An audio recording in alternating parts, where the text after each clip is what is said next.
চলো গল্প করতে করতে আজকে তোমাদের সাথে রায়তা রেসিপি শেয়ার করি। আমি কখনোই রায়তা বানাইনি, ফার্স্ট টাইম আজ রায়তা বানাবো। তো প্রথমে আমি ফলগুলো কেটে নিলাম। আমি ফ্রুটস রায়তা খেতে ভালোবাসি, খেয়েছি অনেকবার কিন্তু বানানো হয়নি। প্রথমে ফ্রুটসগুলো কেটে নিলাম। আমার কাছে শুধুমাত্র অ্যাপেল, খেজুর আর শসা ছিল বলে সেইগুলো দিয়ে ফলগুলো প্রথমে কেটে নিলাম। তারপরে কিছুটা টক দই একটা বোলে নিয়ে জল দিয়ে আমরা ফাটিয়ে নিয়েছি।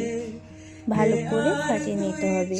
ফাটিয়ে নেওয়ার পর তারপর তাতে একে একে করে কাটা ফলগুলো দেব। আর হ্যাঁ, ওতে না আমি কিছু মশলা অ্যাড করেছিলাম, স্কিপটা নিতে ভুলে গেছিলাম।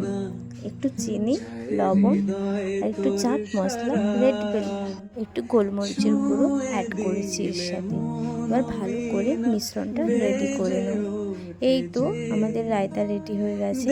এবার আমার রেখে দিয়ে একটু টেস্ট করলাম কেমন হয়েছে।